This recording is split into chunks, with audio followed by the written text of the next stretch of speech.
here. Can you tilt it over here? Yeah. And then you can scoot over here. What's that dark shadow? Is that it's just the wall. It's the wall. Oh, it's just the light. Yeah. Yeah. Watch your toes. You get a toe tag? I do. That was my first tattoo, and it's terrible. Here, I'll light up. No, it's okay. I'll light up the. Don't do it. Light up it's fine. It looks good. This little corner area here. Right. Hi everyone. How are you? Hey! Wow! UFC199 is in the books. Oh my god! And the book is a fucking crazy history book, dude. I am just. First of all, hello and welcome to the MMAniacs podcast. I think it's the first time that I've welcomed anyone that way because you welcomed them like because I feel smooth jazz welcoming. Yeah, you're like Luke Rockhold. You're like I feel very out of sorts right now. That UFC really fucked me up. So we're recording right now. We just got done watching UFC 199, and motherfucker, wow! That intro was you casually leaning on the cage like Luke Rockhold after Michael Bisping brutally knocked him out. Yeah, I mean, it wasn't leaning on the cage like it was a cigarette ad. It was very weird. Yeah, I wouldn't. It was very weird. I feel like he practices poses a lot. But it was like a GQ model. First of all, Nick David, Matt Kona. Yes, Nick David, Matt Kona, the MMAniacs podcast. Here we are. Hello, YouTube. Hello, listeners on Fans FM, Pocket Casts, iTunes, and etc. Stitcher. We're putting this directly on YouTube, though, because I feel like the internet is buzzing. It's 1 a.m. East Coast time, probably 5 a.m. or something in London, and I guess it's regular time in California where it happened. So yeah, there's probably a party. Whatever, 3-hour difference. Yeah, so it's that. Yeah. 10. Yeah, that's the 10. So it's 10 there. Oh man, it's a different world we live in. It is a different world. Listen, I've seen more fights than 99.999% of the population of the planet Earth. And this, would you say more than 199%? I've seen a lot of fights. I've seen a lot of UFC fights, and this ranks up there in my top favorite cards ever because I was so blown away.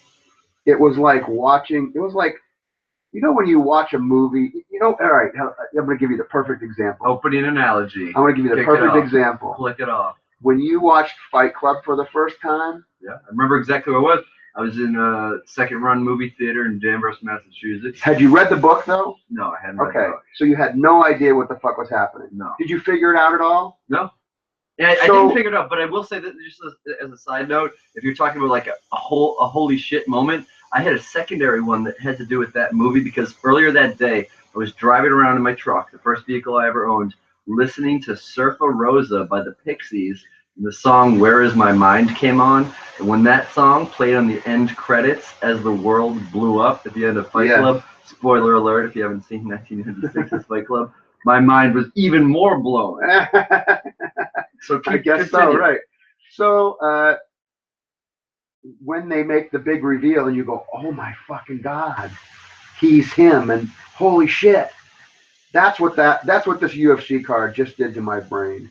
Because first of all, Dan Henderson, I've been watching him fight for 20-something years. And he's one of the baddest motherfuckers on the planet. But he's coming to the end. You know? I thought he was coming to the end when Vitor Belfort knocked him out. Yep. He's getting ready to wrap it up. Regardless of this win, I think his family was there because he was prepared. If he lost, I'm sure he was prepared to say he was hanging it up. And that's why his whole family was there to watch the fights. And I think that the win was so definitive and gnarly that he's full of piss and vinegar and adrenaline, and he doesn't know what to say now. But that fight was crazy because this is Hector Lombard. Lombard had him in the first round, and he let him off the hook. And he must have run out of gas. He couldn't pull the trigger, but he took him down, and then he just laid on him for a while, and he let him get to the second round. That was his downfall. He needed to attack while Henderson was on Queer Street, and he didn't.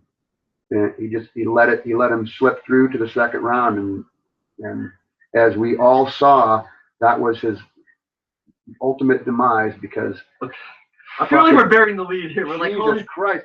Listen, there's so much to talk about in this fucking fight card. And the two biggest things are middleweight related.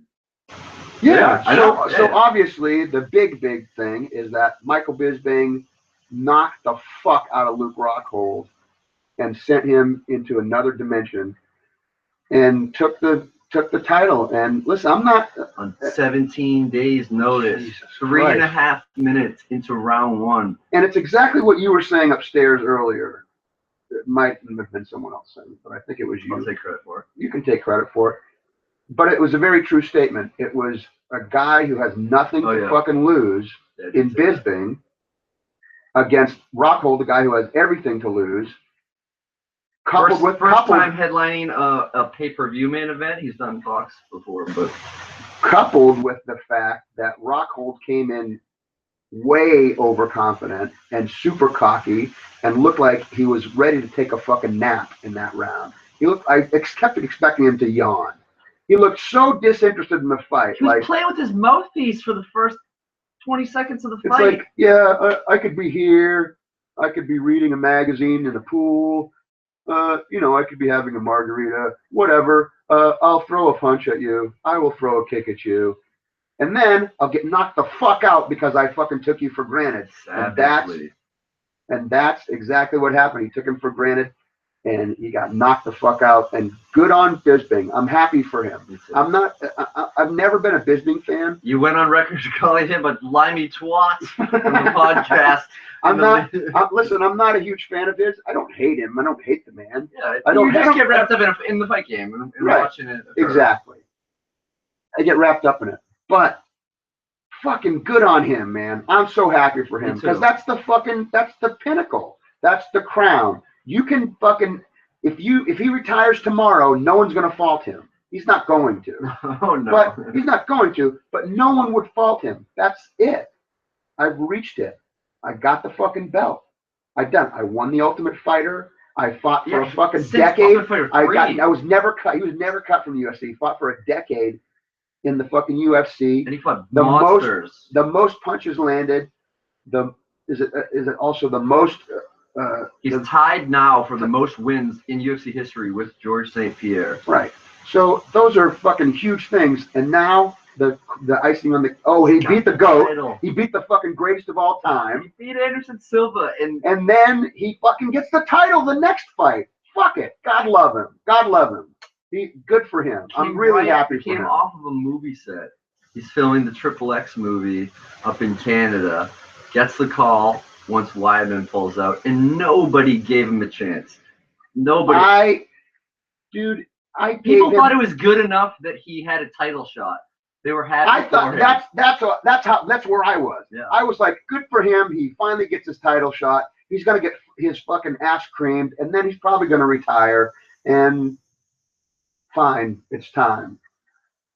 Take a desk job, and because that's how I felt about it. I thought he had like a 0.5% chance to win this fight. And fuck me, man. He took that 0.5% and made everything. He made it came true. He kept talking about it in all the press conferences and all the embeddeds leading up to it, that it was his destiny. He fucking fulfilled his destiny. Dude, he was so. I watched all the embeddeds, and he was so lax in the embeddeds.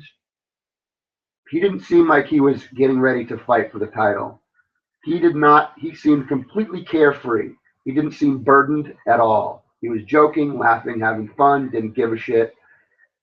This is what I was telling you earlier. His younger son, I don't know the names of, I know he has at least 2 sons. It might be another one, but he has at least 2. And the younger of the 2 of them, in this one episode of Embedded, he asked that son 3 different times who was going to win the fight. And all 3 times his son said Rockhold. And it was all done joking and tongue-in-cheek, but the kid looked like he was very serious. He didn't look like he was. Kids are honest. Right. He was just being honest.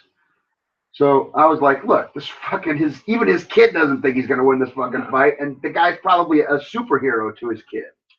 Yeah, absolutely. He certainly is now. Oh, my God. He certainly is now. His kid must think he's the fucking, you know, most incredible thing that ever happened to planet Earth. You know, he's fucking we know superhero. he's the number one. He's at the top of the mountain. And here's a crazy thing. So when I was in UFC, when I was in Las Vegas for UFC 194, they had a Fight Pass summit where they took subscribers of Fight Pass and who were going to be in Vegas. They could email and they would watch video clips and give feedback on it. And part of the fun of it was Michael Bisping was part of it because that was right before they announced his main event with Anderson Silva. Okay. And so when they did that, it was Fight Pass is a thing where they'll give the fighter a month of features. They feature all his old fights and stuff, and they did a Q&A. And I'm a fan of Michael Bisping because, as you know, I'm a fan of talkers and clever shit talkers, and Michael Bisping is that. And he's always been a bit of an asshole. And I don't know that he's that clever. Oh, come on! You have to watch you can't watch the press conference and tell me he didn't clown Luke Rockhold verbally. Well, see, I watched the entire hour tonight. Right. So just keep in mind, he's witty. Okay, he's not clever on the same level. He's not like a McGregor who's fucking super clever. He's not clever like that. He's not. He's a funny guy. You see him on UFC sometimes tonight. he is, and sometimes the things that he says sound desperate and reaching. Okay, let's not mix words. Okay, all right. Go ahead. So I asked him. I said, "Listen, you're well spoken. You probably got tons of stories coming up. 10 years of fighting through tough." Let me just stop you for a second. Did you get a recording of this by any chance? Did not. Damn it. Okay, go ahead. I didn't bring. God damn it! I wish I could splice that into the fucking podcast right at this moment, and then there's a recording of you asking him this question. Oh, well, go ahead. At the time, we didn't have the podcast. Remember, that was back. No, I know, but I could splice it in now if you had a recording of it. True. If you had been there with a recorder, like most fucking comics, but a recorder. I was going to the 194 that night. I didn't want my recorder confiscated on the way to the MGM. So that is why. So you asked him. I asked him when he hangs up the gloves, will he do what a lot of pro wrestlers end up doing, going on spoken word tours and telling stories. Not quite doing stand-up, but telling stories of their life on the road. And he told me, he said, no, he goes, I'm not thinking about that right now. I still have big aspirations. I still have title aspirations. I still want to be the champion. And at the time, I thought he's kind of far from that because he had just pulled out with an injury from, he was supposed to fight Robert Whittaker at UFC 193 in Australia, which ended up making history when Holly Holm knocked Ronda Rousey out. Right. And he pulled out. Tough smashes. Yeah, tough smashes winner. Yeah.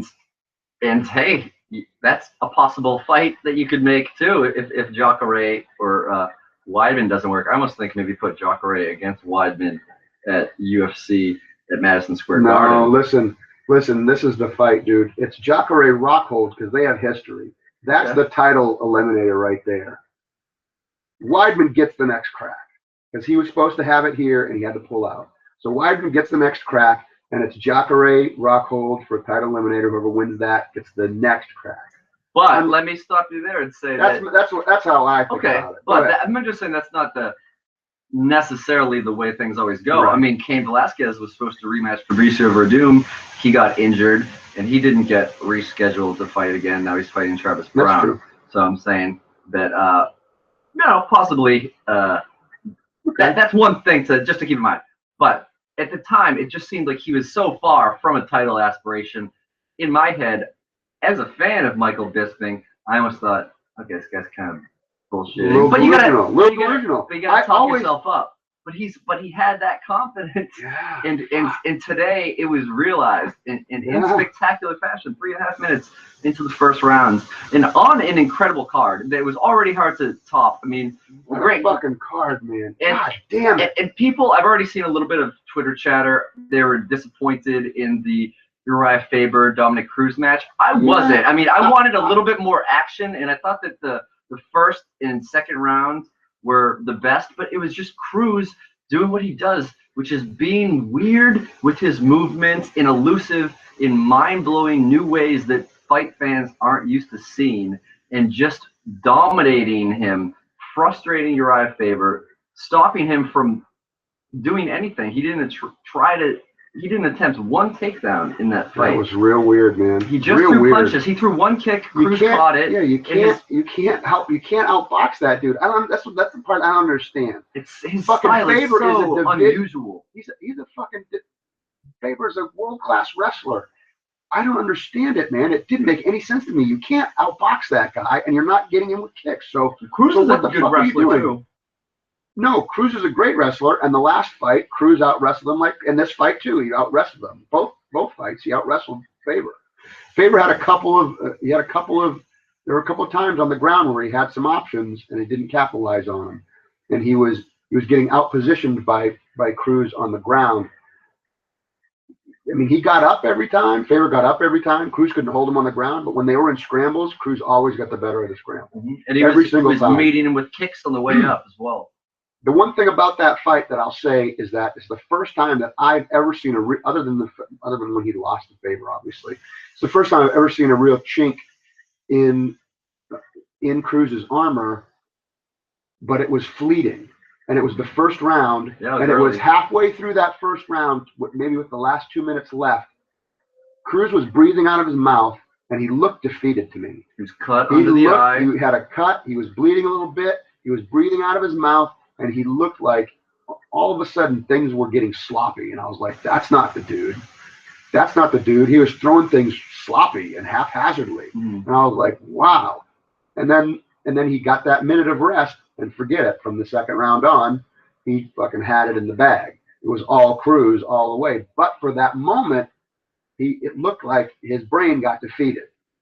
And I've never seen that in Cruz ever. He's always had just the best, most confident dude ever, and so that's the one thing about the takeaway that I got from that fight. I liked the fight. I thought it was a great fight. I wanted to see more from Faber. I did too. I'm just saying that in terms of how it compares to the rest of the card, in terms of the average fan, I think they seemed disappointed in it. I thought it was a great fight as well, and I agree with you. One point I want to add to that is after that first round where Faber was able to hit him flush, which Cruz was almost certainly not expecting, I think there was an adrenaline dump on Faber's part between rounds because he was so pumped up. California kid walking out to California love. He was fucking pumped in that first round. Faber was fucking confident. He had a little bit of success. He looked really. Only one judge gave him that round. I know, that was weird to me, but because I thought that was the one round he won. Yeah. Pretty handily.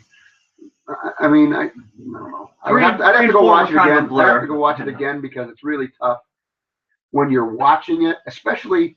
I don't know about you, but when I get in a group of people that I like, for some reason, I get way more animated and my juices flow. I get more adrenaline. I get more excited about the fights, and I yell a lot more. You know, if I'm watching the fucking fights at a Buffalo Wild Wings, I'm just being more analytical and quiet, and judging the there's 10 million meatheads around you being assholes and all wearing tap out shirts and a bunch of knucklehead whatevers. So and if I'm watching it by myself, obviously I'm pretty quiet. It's more analytical. You're right, and you're able to listen. You're observing the commentary. And it's not a conscientious thing either. It's just like when I get in a group of people, I feel like we're all there's some kind of shared energy between the people. Yeah. I think it was a great being crowd. Too fucking cosmic and whatever. I think there's some kind of shared energy between the people, and I felt like I was fucking jumping up and down this whole fucking fight. God damn it! This whole fucking fight from Andrade. God damn it! She looked fucking amazing. Yeah, she beat the shit out of Jessica Penne. Oh my god! And Dustin Poirier, motherfucker! God damn it! What a fucking card this was, dude! I'm so excited right now for this card. Anybody that complains about this card is not a fight fan. If there's somebody that's complaining about this card, shut the fuck up. Don't watch MMA anymore. Don't watch MMA. You're done. Go watch the fucking bowling channel. Go watch tennis. Go watch badminton. Go take up knitting. But mixed martial arts is not your thing. If you don't get every fucking thing you need out of watching mixed martial arts from watching this card, you're not a fucking fan. Get out of here. I don't want you listening to this podcast. Fuck off. What are you doing listening to this podcast anyway? All right. No, I don't mean that. Honestly, I don't mean that. Listen, take up knitting and still listen to the podcast. Yeah, you can put the podcast Right. on. You don't even have to watch mixed martial arts anymore. Just listen to the podcast. We'll give you all the information that you need to know about current mixed martial arts events. And you don't have to ever watch mixed martial arts again. You just have to listen to the lovely voices of Nick, David, and Matt Kona. Yeah, and it's fine to just press mute on the bowling channel and listen to MMA. But yeah, absolutely. And I think that this card is also, I bet it does very good pay-per-view numbers. When these fights were first announced a while ago, I believe that everyone thought that UFC 199 was going to be looked over on the road to 200. Absolutely. And it could potentially, I mean, it comes down to fight night. It could blow UFC 200 out of the water. Right. Those are good because it's all on paper, and the fights happen in the octagon. So you see how things play out. But this is a hard act to follow. On paper, this looked like a nothing card compared to that. And things did change because most people weren't really into the Chris Weidman Luke Rockhold rematch. Well, I know you said it. I know you said it before. We had this discussion on the podcast before, but I was into it. Yeah. Because I think Weidman is the best middleweight. I think he can come back and get that title. Having said that, but he was dispatched brutally. He was. But people have been dispatched before and come back and had long, storied careers after being dispatched. Oh yeah, absolutely. And it was the first time Weidman had been dispatched. Yeah. So. Good point. But I was just saying. Anyway, sorry, I didn't interrupt you. No, it's okay. So, because I just wanted to remind people, we had this discussion. You were one of those people. Flashback. Yeah, right. So it seemed like a bump on the road because, and people probably did. And Faber and Cruz both did an excellent job talking this fight up. I mean, they already have a built-in rivalry. They were supposed to have had a rematch after the most recent UFC title fight, but at the end of the tough season that they both coached, Cruz had to pull out with an injury. So there is heat behind it, but it was almost a little bit weird. Not weird. It was expected when Faber was in Boston for the Dillashaw Cruz fight, and he said, "Let's do it, Dom." But there wasn't that much interest in it then, and so as the main and the co-main event, I wasn't very interested in the fight until I think it would have been more interesting if there was an immediate rematch with Dillashaw Cruz, because that was a classic, the one we were both there for at TD Garden. A hell of a fight. But the undercard on this, it didn't blow anyone's skirt up. There were some last minute changes. Henderson was added to it because the Lyoto Machida fight fell apart when he failed the USADA thing for the supplements that were for a substance that was banned, and he even mentioned possibly retiring then. There was whispers of it, and let's get back to what we were saying before, because that was probably the fight of the night. Unless, I don't think you give Cruz Faber fight of the night because it was very resounding. But we're gonna find out shortly. But I think that it's gonna be Max Holloway. Ricardo Lamas. I think that's the fight of the night, and I think it's just for the point down into the ground. I think it's just for the last 10 seconds. If nothing else, the whole fight was great, but it was. But that last 10 seconds of that fight was fucking rock'em sock'em robots to the exponential. Yeah. I mean, it was fucking crazy how he. And Lamas is a formidable opponent, and Max Holloway has a lot of tools. And you can't take him down. The only fighter that's ever taken Max Holloway down, Conor McGregor on one knee. Sorry, bring him up. But the featherweight division is stacked. He's a killer. He's now on a 7-fight win streak.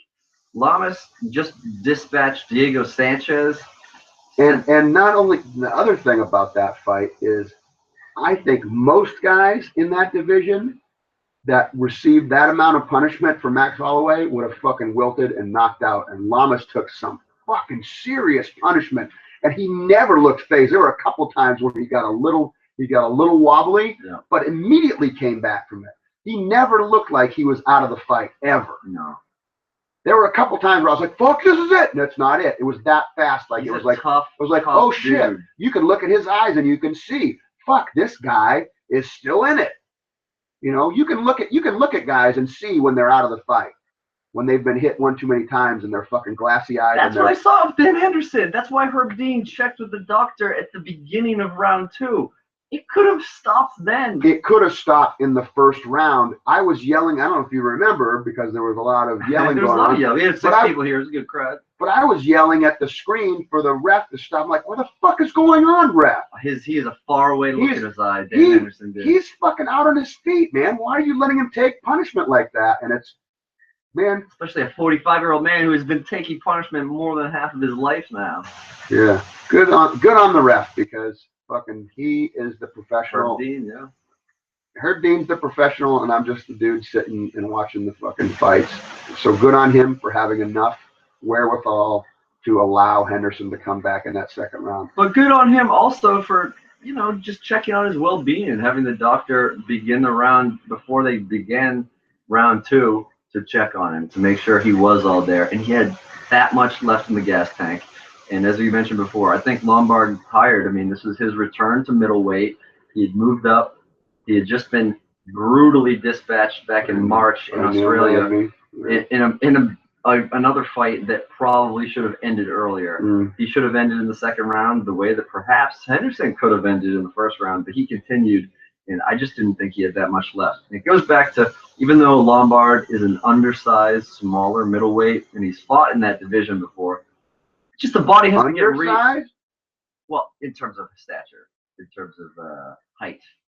Oh, for a middleweight. Because that motherfucker is jacked. Oh yeah, no, his legs, they're Jesus Christ. They're tree trunks. But I mean, he had to gain 15 pounds and leaving welterweight to get back to middleweight. So undersized only in height. Right. Well, big dude. And Henderson has fought at light heavyweight for quite a long time. Yeah, and the only person to have 2 titles in different divisions in Pride. That's right. And so, yeah, absolutely, possibly fight of the night. It's gonna be a coin toss. Should we bet $5? No, I think that because that ended in the second round, correct? Yeah, it did end in the second round. Second round because that was Lombard's downfall. He should have he let him out of the first round. Right. Because. But I think he was gassing maybe because his body wasn't used to that extra 15 pounds of muscle on him, because it's been a while since he fought that way. Well, he's all fucking muscle. That guy is all muscle. Yeah. There's a lot less skin and bones on that dude and a whole lot of muscle mass. So that's a lot of fucking fuel required to feed that. Yeah, that's a lot of oxygen you need to feed that beast. So yeah, but no, you're probably right though. Max Holloway, Ricardo Lamas put on a show. It went to a decision. I'll see if I'll try and look it up while we're talking. Yeah, you can check it out on the UFC.com has the post-fight bonus. They're probably in the middle of Sure Dog because UFC's website sucks. All right, so here are my other random thoughts of the night. Obviously, there's a lot of things to talk about in terms of the fights that happened. But there's also a bit of news. There's a lot of news. Broke the internet. Let me start with a piece of news that you're not thinking of. That you're not going to include in the news segment here. But one of the things that I'm very happy to see is that Don Frye's being inducted into the UFC Hall of Fame. He was one of my early heroes. I actually sent him an email at one point. He started getting a little WWF-ish, and because this is when it was still the WWF. This is whatever. Pre-Wildlife Federation. 18 years ago or something like that. And this is the bare-knuckled UFC era still? Yeah. It might have been glove, but it's, it was in. Well, they showed some footage of him with gloves on fighting a bare-knuckled guy. I don't know which fight it was. But. Yeah, I mean, when he first got in, it was all bare knuckles, but I don't know at what point, I can't remember the exact time, but at some point he started playing this kind of villainous dude. And somehow I found his email, and I sent him an email, and I was like, do you remember what it was? Is it Don Fry 1620? You know what? Here's what I'll do, because I've had the same email address for like 20-something years, look it up. Which is mrnicknh@hotmail.com. So if you want to send me an email, go ahead. I sent him an email, and I was like, man, I'm such a huge fan of yours, and it really bums me out that you're doing this whole villain thing. It's just it's so unappealing to me, and I really want to remain a fan of yours. And I don't know if that's exactly how I said it, but that was kind of the sentiment that I gave him. And I actually got an email back from him, and it was just short. It was maybe like a couple sentences, and it just said something like, I'm sorry to have disappointed you. I'll do my best to, whatever. I don't remember exactly what it was, but I did get an email back from him, and it was a huge moment for me because he was like a fucking superhero to me. He was one of the first guys, along with Dan Severn, who was really came in as a wrestler first, and he was a great boxer, and he was a great judoka, and he had all those skills together, and he ran the roost for a while in the UFC until he ran into Mark Coleman, and then Mark Coleman. So it's probably still pre-gloved because these were tournaments. And Don Fry was winning, he's fighting 3 or 4 fights a night and winning all of them. And he did that for a couple UFCs, and then he ran into Mark Coleman, which was the final. I think it was the final fight. I think they put him at opposite sides of the, smartly put them on opposite sides of the bracket, and then they met because I think they were the 2 best guys on there. And then, but Coleman was a fucking steroid monster back then. I mean, he was just, Wild West. He had ears in his nostrils. He had muscles in his nostrils. He had muscles in his ears. He had, muscles in between eyelashes. That guy was just. It was the first guy that you've ever seen that came to the UFC. And you're like, that guy's definitely on steroids. Yeah. So yeah, kudos to him. Anyway, so I just wanted to address that. But that's very happy, and the longtime fight fans appreciate that. So I feel like that's a lot in terms of the history of the UFC leading up to that. It's great that he's in the UFC Hall of Fame. What do you think about the UFC Hall of Fame happening the day after UFC 200? Though, do you think that's a little anticlimactic? That's weird. It's weird because I feel like at one. I have to remember back, but I feel like it was it at 100 that when they inducted Hoist Gracie and Ken Shamrock. I'm not sure, but it's always been the day before because it's happening. No, I feel like it was at the event. Like they brought them into the octagon and said, I mean, maybe there was some other ceremony, but they brought them into the octagon and said, here's so and so and so and so. Here's Hoist Gracie. Here's Ken Shamrock. We're inducting them into the UFC Hall of Fame. I feel like it was an added event. So I do agree that it's a little strange that it's the day after. Yeah. You know what we should do? Maybe as we get closer to UFC 200, we should sit down together and rewatch UFC 100. Because that would be kind of because the UFC, and granted, it hasn't been exactly 100 events since then. There's been multiple, boxes, fight cards, FS1 cards, Fuel TV, right, etc. Right. But Ultimate Fighter finales. Yeah.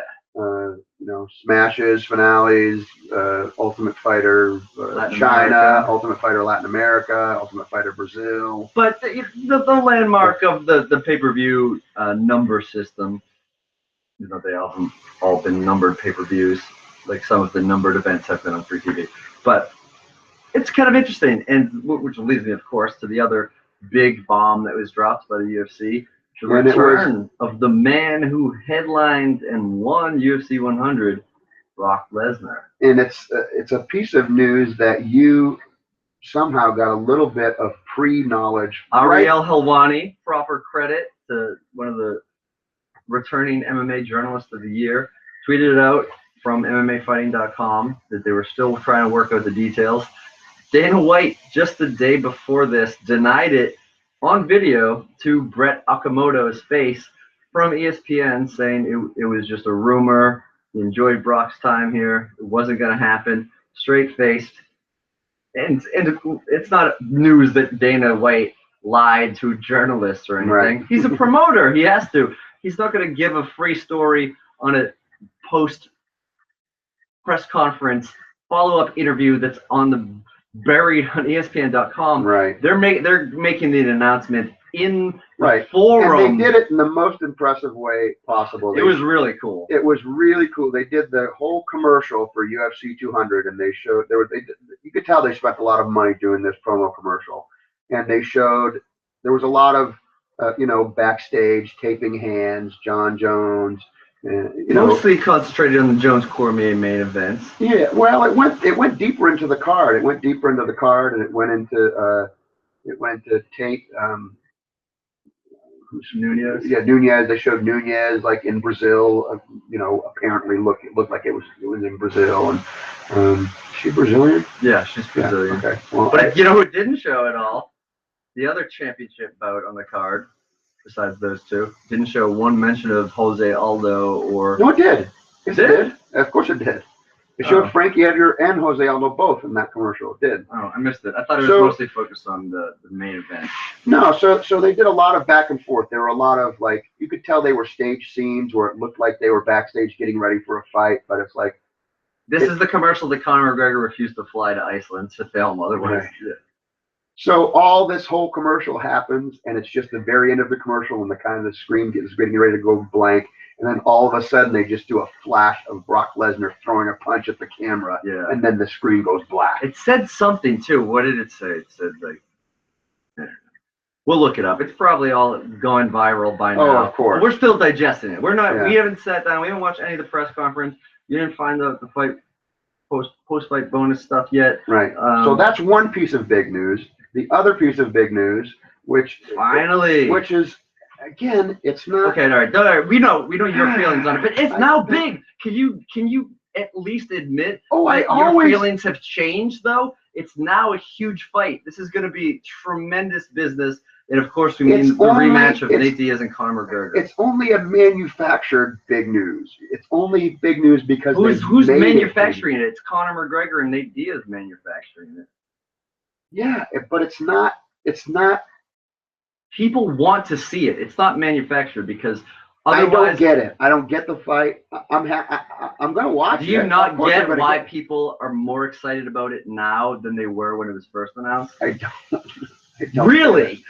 How do you not get that Conor McGregor refusing to fly to do the commercials for UFC 200, starting this controversy, starting with the retirement thing, having the press conference with an empty chair there, having Nate Diaz say, I'm not interested in fighting, period, and I'm certainly not interested in taking a replacement fight at UFC 200.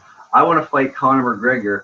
I want the money fight. That made more people want it from several tweets and a Facebook rant in the beginning of a press conference that was filled with stars. UFC 200 is a stacked card, and all these big superstars are on stage. And the one thing that you couldn't see was the shadow of not only Conor McGregor, but Conor McGregor and Nate Diaz, because you can't have one without the other. McGregor is undeniably a big star. Diaz has been doing it for a long time in the UFC. He's never headlined a pay-per-view before then. Famously, Dana White came out and said that he doesn't move needles. Right. Nate Diaz is not a needle mover. Well, he's proved that it is now. There was a scene. Did you watch the MMA Hour special Wednesday edition where it was just an interview with Ariel Helwani? I did. Okay. I did. Oh yeah, we talked about that. But you listened to it, so you didn't see him walking around. I didn't see him walking around, but I also listened to it. I watched some of it, but I was mostly stretching and listening to it. But that was the most downloaded podcast in MMA Hour history, which is crazy. He was the only guest, right? And it came out of nowhere. Here's what I'm going to say to you, and I think that this is a true statement I'm going to make. Without Conor McGregor, Nate Diaz is never going to be as big as he is right now. So even if he beats McGregor, and then his next fight is whatever, he fights Dos Anjos for the fucking title. That fight's never going to be as big as the fight against McGregor. People aren't tuning in to see Nate Diaz. They're tuning in to see McGregor. And they're tuning in to see that specific fight because Nate Diaz beat him once. It's a fight I don't get. I don't understand it. It's not that interesting to me. I like McGregor a lot, and I want to see him fight in the best possible way he can fight, and this is not it.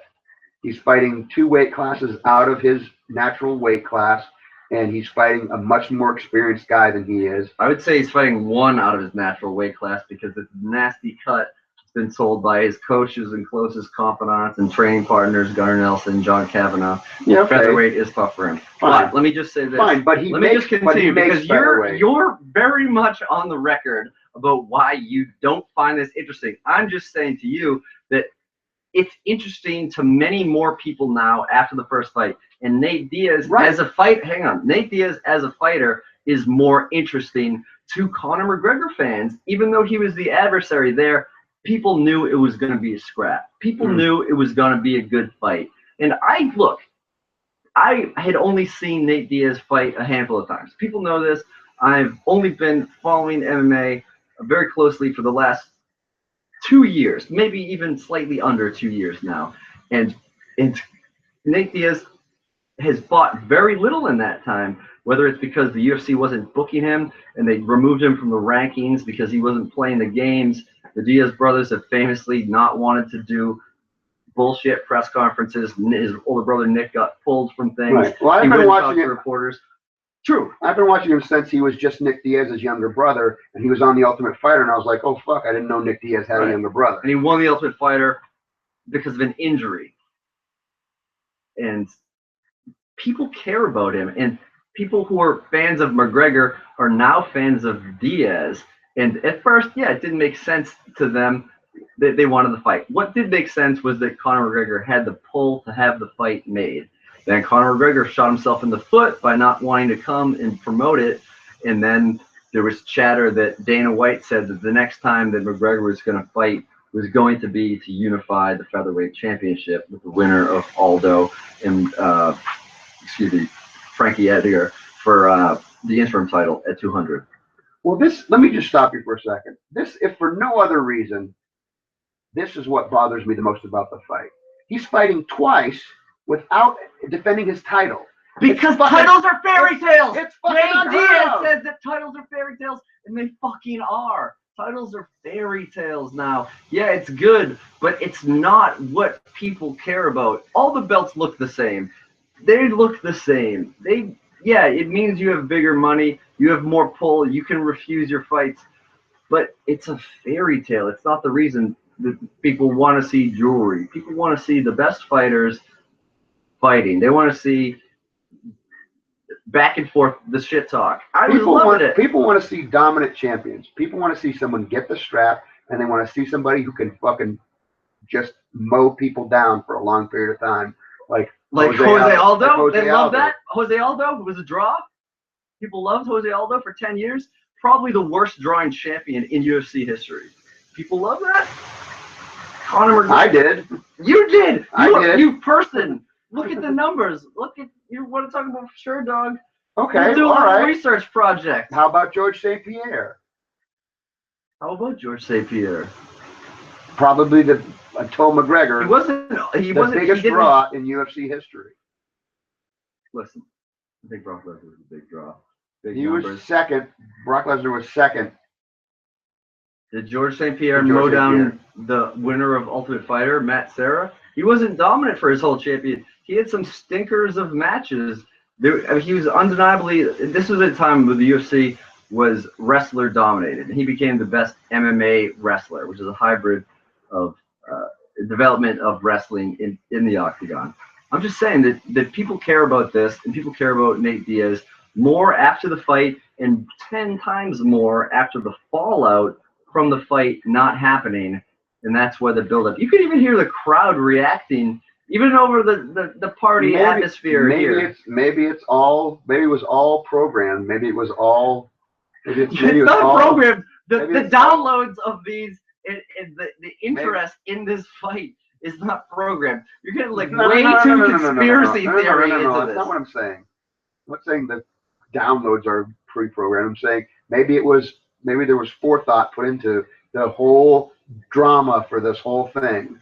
Oh, there absolutely was, and honestly, I think there could have been communication. More than just Maybe there's more than just McGregor deciding, fuck it, I'm not going there. Maybe there was meetings with McGregor and UFC brass and Nate Diaz, and they all sat down and went, fuck, you want to turn this from a, $1.5 million pay-per-view into a $2.5 million pay-per-view, then blah, blah, blah, blah, whatever.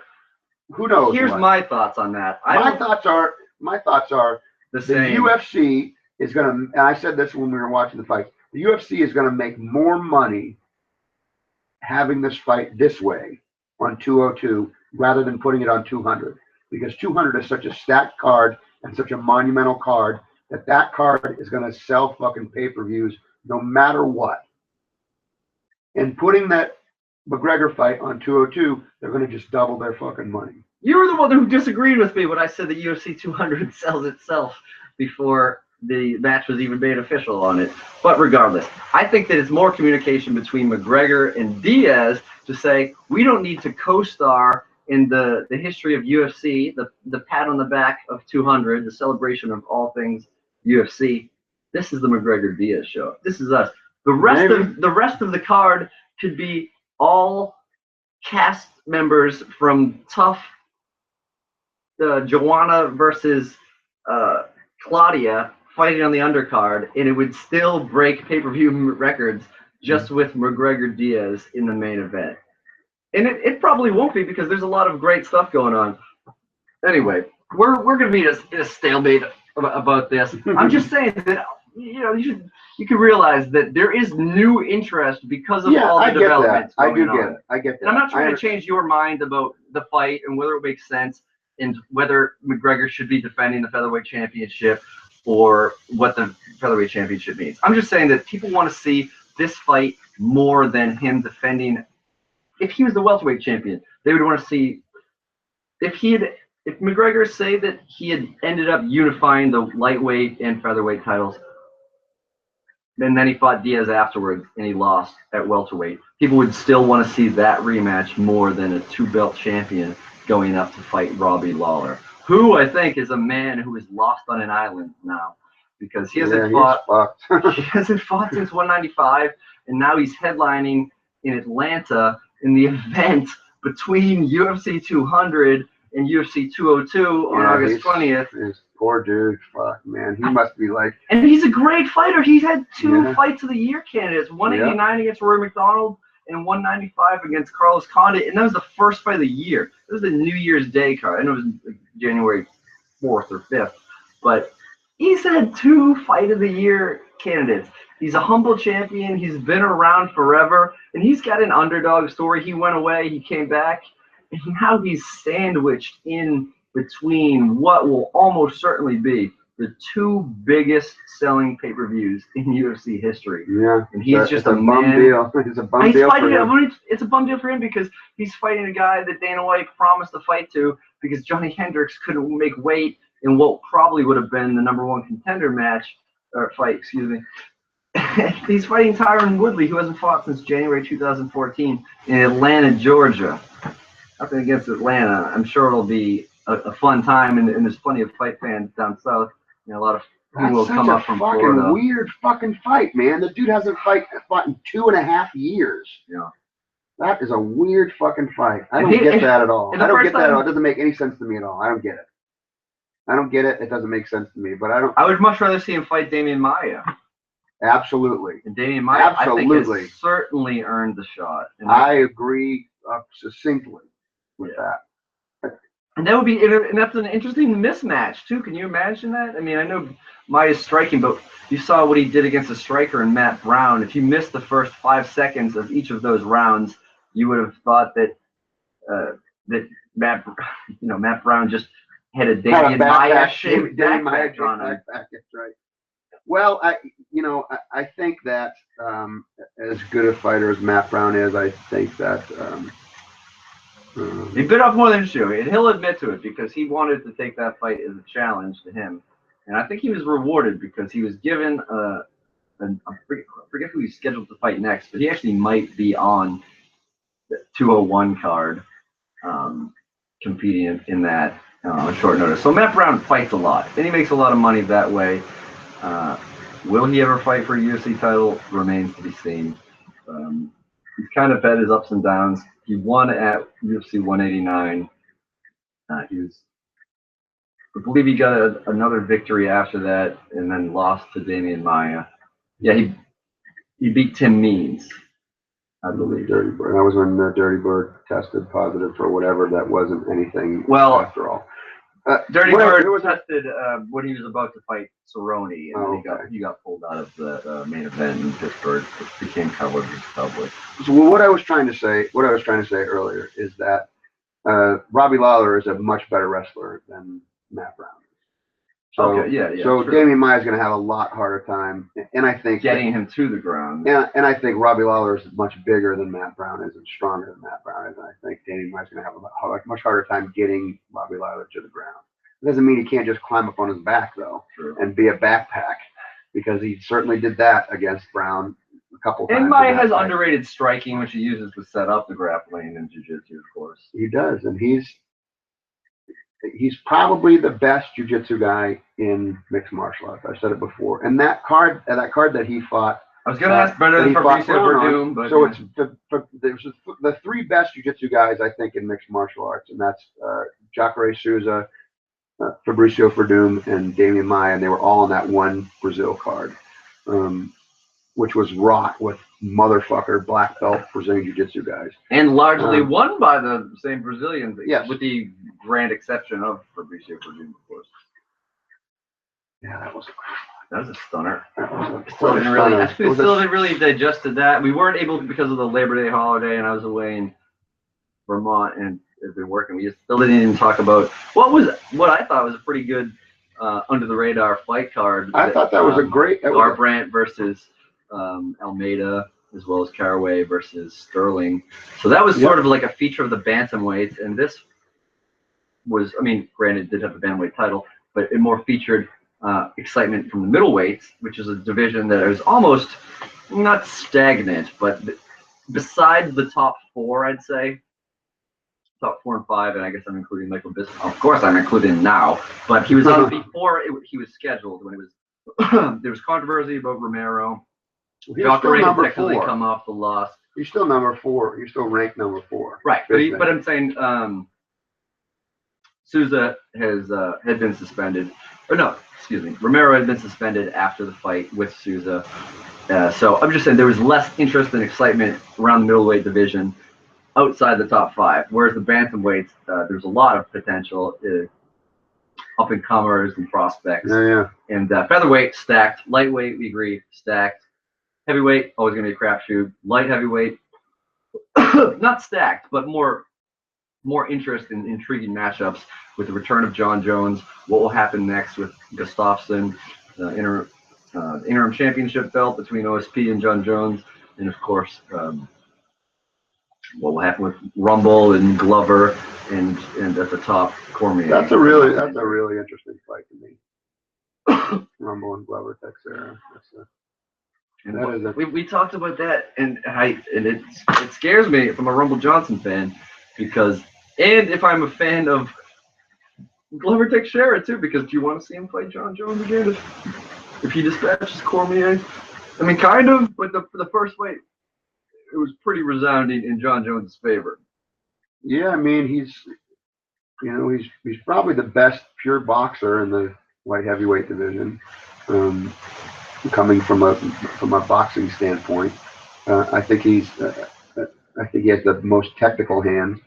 It doesn't mean he's the most effective striker or the most powerful striker. I think Rumble's the most powerful, right? And if you and I agree, I think most people would agree that Rumble Johnson is fucking scary as hell, and if he can knock out heavyweights all day long. Oh yeah. I mean, he's got power in both hands, can knock you out with either of them. But he's not the most technical striker in the world. And I think it's going to be a really good fight. I think it's going to be power versus skill, and we'll see what happens well, precision beats power in college. Right. McGregor in. But these pay-per-views have had some themes to them, or events. So the bantamweights, now the middleweights. as we look ahead to the UFC, it's more of a smorgasbord, but there are quite a few intriguing matches in women's bantamweight, along with the title fight. Misha Tate, Kat Zingano makes her return 2 a.m. here, more important for us.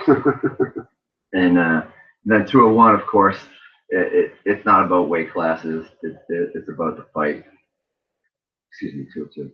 201, we'll see what happens with Robbie Lawler in the welterweight championship. Heavyweight, that's already been scheduled. We've talked about maybe getting out there to Cleveland. Yeah. We'll see. I went and looked at tickets, man, and they were under $200. I've driven to Cleveland too. It's not that bad. It's 10 hours. Yeah, I mean, we could do like 6 podcasts on the way. Sure. Do one long 10-hour podcast. Yeah, marathon. Put it on Periscope. We just this whole unit's battery powered, so we could actually have our physical microphones. We could set up mic stands to where they're like hanging over us like Lemmy. Yeah. We could just keep singing. Rest in peace, Lemmy.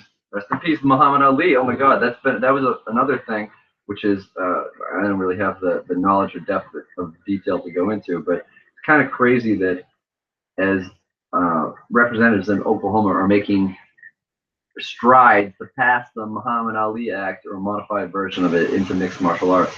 The legendary boxer finally succumbs to Parkinson's disease, and Muhammad Ali is passed away. Obviously, it's a huge thing. I mean, to many people, he's the GOAT, greatest of all time, best boxer that ever lived, and great talker. And he set the blueprint for guys like Conor McGregor. I mean, I was just showing you the photo of him with the stacks of cash in the vault, and that's based on a famous Muhammad Ali photo. Well, they did a montage during this UFC where they showed really well done. It was really well done, and there were several comparisons. That was one of them. There were several pictures, and there were several movements, and there were several quotes. I'm surprised they didn't show the photo that were comparing UFC fighters to Muhammad Ali and showing how he had influenced some of these UFC fighters in their movement, in their speech, in their photo shoot, in the pictures that they chose. And there was a bunch of them. There were probably 6 or 8 examples like that. It was a really cool thing. I'm sure it's probably up on UFC.com at this point. You can find that video somewhere, YouTube or something. You could check it out if you. I don't know what you would. Yeah, Sure Dog. I don't know what you would do to look it up. If it's not up today, I'm sure it'll be up sometime tomorrow. Anyways. So there's a lot of entertaining things to look up to. What do you think? Let's just go through the briefly. What do you see for the future? I mean, there's obviously questions between whether or not Uriah Faber fights again, and same with Dan Henderson. What do you think? Yes, Uriah. Yes, Dan Henderson. I don't think either of them are done. I think especially. I think Henderson's done. I think he has to go out on that note, because that was a dominant note. It was almost a throwback to the Bisping knockout, but he used his elbow. Yeah, double elbows. He did it in California. He had all his kids there. He said he didn't know if that was going to be it. I think he's going to announce it on a big stage soon, maybe on ESPN, or maybe, because I think MMA has made huge strides, especially after this, where the common fans are going to be brought into it because of how exciting this card was and how much excitement there is leading up to 200. I mean, the wrestling, like Brock Lesnar, say what you will about the professional wrestling angle or whatever, he last fought at WrestleMania. This is huge. This is the UFC's WrestleMania. He's going to bring way more fans there. Conor McGregor and Nate Diaz have the record for UFC 196, but that was a different time. There was no social media back then. So UFC 200 is going to smoke UFC 196. It's going to smoke UFC 100. It's going to bring over casual fans. It's going to bring over wrestling fans, possibly old returning fans. But I think that a card like tonight will do a lot to expand the reach of the MMA, UFC specifically. Well, I think there definitely is going to get people talking. I think this card is definitely getting people talking. I bet it's going to be all over SportsCenter even, and that's a rarity, especially with Game 2 of the NBA Finals happening at the same time. The Stanley Cup Finals are going on, also in California. But all the eyes were on the Forum in Inglewood for the first time UFC was ever there. tremendous occasion. My prediction is that yes, Uriah Faber does fight again. If TJ Dillashaw loses to Rafael Asensio at UFC 200, I believe they will fight. I It'll think just be a that's the grudge fight. match. I think that fight has to happen because there's so much animosity and so much build up around it. The UFC has really invested in that. It's Daniel-san versus Mr. Miyagi. Right. He So brought him up from high school. It's a perfect story. It's the perfect story. So I don't think there's any way that Faber retires before that Dillashaw fight. I think maybe that's his retirement, win or lose. Yeah. After the Dillashaw fight, like I'm done. He just wants to focus because on that dude has got gym, businesses. He's got so much shit happening. That guy's making money hand over fucking fist that has nothing to do with fighting. And so he's good. Yeah. He's good to go. He's got, he has fighters in his camp. He's the ringleader of Alpha Male. So he's making money off fighters' wins. So, I mean, he's got a million things going on. He's got property that he owns and construction companies and clothing lines and fucking who knows what else. The guy's a very business savvy. Okay. So he's got a lot happening. So I don't think that it's not like there's a lot of guys in the UFC and in mixed martial arts, but that's the only fucking thing they have going for them. That's it. Somebody like Bisping, he doesn't have anything else happening. He's got a UFC tonight. All right, take it back. And his spoken word comedy career. Right. So he has some commentating going on. But other than that, there's not anything. I mean, he is going to be starring in the Triple X movie, which will be. All right, my whole point is. Okay, but you say two yeses. You say Dan. You say. I think they both are going to fight again. Okay. I think they both are going to fight again. I see. You got an update on the fight of the night? I do. The two performance of the night bonuses, Michael Bisping and Dan Henderson. Okay. Both got performance of the night bonuses. The fight of the night was one we didn't see. It was on the early prelims. Okay, then tell me what it is then. Okay. Yeah, because I don't need to know. I didn't watch all I didn't see any of the prelims. Well, I can tell you what the fight is without telling you the winner, right? I haven't seen any of the fights though, so I'd like to be mildly surprised. Whatever, people will know if they see. Okay, so it wasn't either of the two. Okay, so that's it wasn't either of the two. Right, it wasn't either of the two fights that we considered might be. I worked late and I made Nick hang out in my driveway for 45 minutes. I did. I walked. I went and got pizza. I came back. I hung out. I read a book. Talked to the neighbors. Went for a jog. You talked to the neighbors. No, I don't know. Okay, good. I didn't jog or talk to the neighbors. I had a fucking slice of pizza. What do you want? Okay, all right. That's all I wanted. You actually gave me a slice of pizza, so I did get what I wanted. All right. Okay. I got two, and it's funny. It was really heavy. It was a lot of cheese on it, and so it was much heavier than I remembered it being the last time I got a slice. So I got two, and then I got through one, and I was like, oh, this is a little bit more than I'm into. So. Okay, I'm going to ask you 3 more questions, and then we're going to wrap it up. All right. Ready, set, go. Okay. Well, what's next for the two fighters in what we thought, or what you specifically thought was going to be the fight of the night? Who do you pair up Max Holloway with in the featherweight division? And do you put him with the winner of Aldo? And do you put him up for the interim championship? Will the interim championship fight now that McGregor is already booked with Diaz? So will the interim championship be defended before the two belts are unified?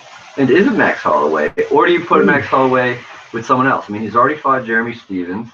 He's already fought Conor McGregor. Not that is that much of a factor. Do you put him up against Chad Mendes? He's kind of lost to the world. He got knocked out by Edgar. Hasn't been seen since then. Boy, that's tough, man. Here's what I think. What do you go, BJ Penn, Hawaiian versus Hawaiian? I don't think that's going to happen. No, that would not be pretty if it did. No, I don't think so. I think, here's what I think makes the most sense. And you say, you can just answer Max Holloway. It's Lamas, you don't have to answer because who knows? It's because it's this weird fucking fight. It's an unprecedented thing. It's never happened before in the UFC. Never has a champion fought 2 fights in a row that weren't for the belt before he defended his title again. It's not happened ever. And it's only happened a couple of times with Anderson Silva. He went up to light heavyweight twice and fought So So it's an oddball thing. It's a very oddball thing. I think what will happen because of that is that I think Max Holloway deserves it. He's on a what, 6 or 7 fight win streak. Yeah. And what's left for him? What's left for him? Give him the winner of Aldo Edgar. God, I fucking lost I lost his name 10 times tonight. I tried to say his name 10 times tonight, and I kept wanting to call him fucking Faber or somebody else. Yeah. So I think, or Mendez, right? So I think I wanted him to fight Aldo before they made the Mendez match for the interim championship. Here's what I think. But Aldo refused to take any fight that wasn't a title fight. Here's what I think. McGregor. Max Holloway is going to fight the loser of that fight.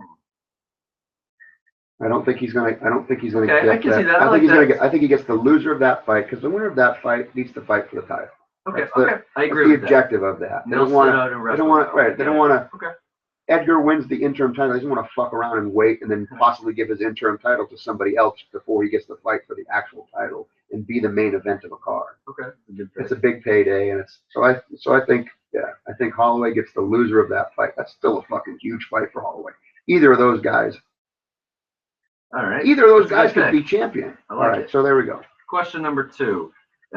She made her debut as a strawweight tonight, Jessica Andrade, and completely dominated Jessica Penne. It was a beatdown. It was scary. It looks like she picked up exactly where Jędrzejczyk left off when she was battering Penne's nose back in Germany. I'm pretty sure I see where you're going with this line of questioning. Okay, well, it was her debut in the featherweight division, strawweight division, as a 115er. Do you think she should go for the title? Here's the two things about that weight class. One, it's the thinnest weight class in the UFC. Okay, give you that. Not just in physical stature, but in talent. And flyweight is pretty thin. And the amount of people that they have. I'd be really curious to see the amount of people they actually have on the roster. I probably can't name 10 strawweights. I probably can't name 3. Okay. So. I can name Penne, Andrade, and Jędrzejczyk. You get Dahlia. She's fighting. Yes. Okay. Fine. So maybe I can name like 6 or 7 or 8. Okay. Anyways, whatever. You got it. Okay. So I think it's for sure the thinnest division. So I don't have a problem with it. I don't have a problem with it. Fighting the winner of Jędrzejczyk. This is going to sound completely bizarro saying this now, knowing what we know. Wait, you just changed your mind about McGregor Diaz? No.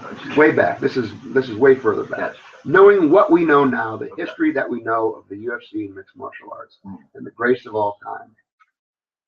When Anderson Silva came in and he fought Chris Lieben, and he dispatched of him very handily. His UFC debut. First time in the UFC. His very next fight was for the title, and it fucking pissed me off. I was pissed off. I'm like, this motherfucker needs to fucking get in line. Slow your roll, motherfucker. Come on, UFC. What the fuck? Obviously, they knew much better than I did. Yeah. I'd seen him fight in Pride. I knew who Anderson Silva was. I knew he was a great stand-up fighter. I knew he was a great jiu-jitsu guy, but I had no idea. That he would ever be the greatest of all time. So it pissed me off that he stepped right up to the front of the line. Just like it pissed me off when the UFC absolved Strikeforce and they just gave the titles over to Aldo and Rousey. They just gave them titles. It's like, no, motherfucker, fight somebody for the fucking title. How the fuck they're walking around with belts on their shoulders, walking around like they fucking done something. You didn't do shit. That was handed to you. That was given to you, and it pissed me off. But having said both those things, I don't have a problem because that division is so thin. I really think that she can beat Jędrzejczyk. I actually think she looks real solid. I really think actually just based on what we've seen from just the trash talk and And the fact that Gedalia's team keeps winning in the Ultimate Fighter, I think she could beat her because the first fight was pretty fucking close. It was very close. It was pretty Three goddamn rounder. close. Three It was rounds. pretty close. Gedalia thought she won. I have to go back and watch it again, but I remember it being very close. I know everyone feels it was very close. People on her side think she won it. People on her side think that she won it. Blah blah blah blah. So whatever. So maybe the next fight might be Andrade versus Gedalia. Could be. But I think that fucking Christ. Oh, what a beatdown. God damn. That was fucking awful. It felt like bullying. It was one of the first times like well, I can't say that. I've probably felt this a lot while watching fighting where I felt bad for someone like, fuck. Yeah. Like, fuck, you're just so outclassed. You don't know. I'm trying to think of the last time. This is I like really a fucking like the tortoise and the hare. This is not a competition. Honestly, here. I felt that way about Lombard in the Magny fight in that round too, when he got hit over 100 times with strikes to the head, and it was not stopped. Yeah, that was fucked up. Felt bad. I thought the guy's life was being changed. Who knows? It could have been. It's tough. I've never heard Hector Lombard speak a word. I'm not even sure if he speaks English. And if he did speak English, I'm not sure if he speaks it anymore after that beating. And after the beating tonight, I don't know if we see him again. That wasn't going to be my third question. My third question was basically, I know we kind of assumed that if Dillashaw loses to Assunção, he'll fight Faber. But what's next for Dominic Cruz? Who do you think should challenge him for the Bantamweight Championship? You think it should be Brian Caraway after his win over Aljamain Sterling? I don't think it should be Rafael Assunção, maybe unless he dispatches Dillashaw. I just feel like he hasn't fought enough recently to necessarily earn that spot. Here's one, and I hope I guess it. Okay. Is it a super fight? Yeah, Mighty Mouse. Is it a rematch? Yeah, Mighty Mouse. That's the one I think. I think that's one the fans want to see. That's how you make a superstar out of Mighty Mouse. Those are two of the top 3 pound for pound fighters. I think the 3 pound for pound fighters go Bones, Mighty Mouse, Cruz. I think those are the top 3 pound for pound fighters on the planet. Having the 2 of the top 3 to be able to see. Yeah. You know? Absolutely. Fuck. I'd like to find that out. God damn it. God damn it. And I guess bonus question, and you can give me 2 answers for this. Who do you think it would be, and who do you want it to be? The TBD for Brock Lesnar. Oh, I thought you were gonna say on that fight, on the super fight. Okay. No. Who do I think it would be, and who do I want it to be? How about here's what I want it to be. Here's who I want it to be, because I feel like this guy's on his way out, and I feel like he's pretty close to wrapping things up, and I'd like to see him get a nice big fat payday before he fucking heads out the door, and it's a rubber match. Frank Mir. Okay. So that's who I'd like to see him fight. And that's because 100, UFC 100, UFC 200. Exactly. How much fucking history is that? That's super history. Yeah. That's a really good fight. And they're both around the same age too. And another guy that I think would be great, and I mentioned it before, would be Struve. I'd love to see. Coming off that impressive victory in his home country, dispatching Bigfoot. Yeah, and it's so different. It's so different. Yeah. That's what it is that it's so different. They're such different body types. You know, just completely different people in the same fucking weight class. Just completely different shaped human beings. Like, how are these 2 guys in the same weight class? One guy is as fucking tall as a skyscraper, and another guy is as wide as a fucking bull. Yeah. Like such a juxtaposition. When you first said it, I was like, I don't know, but it's such a crazy juxtaposition. And he'll be ready. I mean, exactly. His fight was 16 seconds. He's ready to go. Yeah. So that could be it. But you had mentioned, and there seems to be some. Well, there's obviously hubbub. As soon as the TBD was up, people were throwing words around. And right. Dana White apparently had said a week or so ago to tell Mark Hunt to stay ready for UFC 200. I mean, he's also coming off of a quick finish against Frank Mir back in Australia, headlining the FS1 card. That could be good, but I mean, Brock Lesnar doesn't like getting punched in the face, and that's pretty much what Mark Hunt does. Right. Punch Well, in the face. so that's another reason why Frank Mir makes more sense. Yeah. Makes more sense because Brock Lesnar's, I mean, who knows what he's been doing for training? I don't know. I think he still trains hard because I'm sure even though the wrestling is different and he's not on the weekly wrestling schedule, he's more of like a special event type of guy. He's a guy that enjoys the active training. If you ever see any of the old YouTube videos of his facility in South Dakota or in Canada now, right? Where he's located. I've seen it before. Yeah. He's a guy that enjoys training. He enjoys hunting. He enjoys solitude and the lifestyle of that. But he also, I'm sure that there has been. He said that diverticulitis robbed him of the end of his UFC career, and he was diminished. He was a broken physical person when he fought against Alistair Overeem. Yeah, I mean that body kick, fuck. That body kick that Overeem hit him with, god damn. So I don't know. Probably we're gonna find out Monday on SportsCenter though. It'll probably be Hunt. That makes a lot of sense. I like Struve though. I kind of like that a little bit better. But wait, we'll find out on SportsCenter. Maybe we'll do a reaction show to that. We'll Skype in together or something. But hey, man, I'm still pumped up. I wish I didn't have to go to work tomorrow because I want to sit back and watch all of the post-fight reactions from the internet. I want to watch the press conference. I want to watch the prelims so I find out what the fight of the night was. I know that's what I'm going to do right now. I'm going to drive home. and I'm going to put this podcast on my computer, and then I'm going to fucking throw the prelims on. Awesome. I'll probably edit this. I'd like to edit it tomorrow. Yeah, let's get it up. I'd like to edit it tonight and get it up tonight. But honestly, I'm still pumped up. Maybe I'll edit it tonight. I've got 4 hours sleep the last 2 days, not combined, but last 2 days I got 4 hours sleep. I got to work 11 a.m. tomorrow. It's probably sometime after. It's 2:41 right now. Maybe I'll do a smash edit job. I'll do a smash edit job. I think you don't have to take out that much as long as it sounds good. I don't really have to edit anything. I mean, I just have to put the opener and the closer on and put a bunch of people fumbling over the MMAniacs. Did you listen to the last one? Yes, I did. Yes, I did.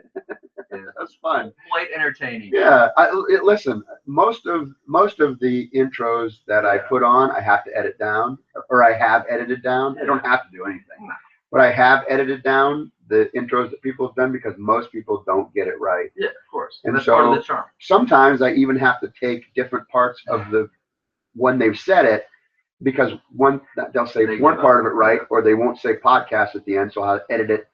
I'll put the MMAniacs, and then I'll take the podcast from the first time they say it, throw it on the end, whatever. But I really liked Scott Coker's entire one. Yeah, so great. It was so entertaining that I wanted to leave the whole thing up. Yeah. And here's what I'll do for this one. You don't want to cut too much weight. No, this is what I'm going to do for this one. I'm going to put up, you'll have heard it already, so it's not even going to be a surprise because everyone's heard it. But I'm going to tell you, I'm going to put up the very first call out that we got. Oh, cool. And that was Pat Miletich. Oh, yeah. And he fucked it up several times. It was very entertaining. So you'll have already heard the entire. I edited it down, and the ones that people have heard. Oh, you did the full one. So the one that people have heard in the past has been the edited version of Pat Miletich. You'll have heard the full unedited version of it at the beginning of the podcast. So there we go. We've come full circle, Nick. Here we are. 199 wrapped up. That's it. Nice job, my friend. Thanks for listening, Thanks everybody. for listening. Leave a review. Follow us, MMAniacs Pod on Twitter, Instagram. Send an email. Nick said his original email earlier, or we can send it to MMAniacs Podcast at gmail.com. If you're a fighter and you've got something going on that you want us to show you out about on Twitter or on the podcast, let us know. There's a World Series of Fighting event coming up on July 17th. Or if you'd like to be on the podcast, if you have something you want to talk about, any news that you would like to share, any fighters or camps or anyone or working with fighters. You like. Yeah, if your name is Paul Landwehr and you like snacks, please tell us about it. All right, thanks. Shout out to the folks that came over and watched the fights with us. John Paul Rivera was here. And I don't know everybody else's name. Ryan Shea, Hasmin Garza. Anybody, Kevin O'Neill. All right.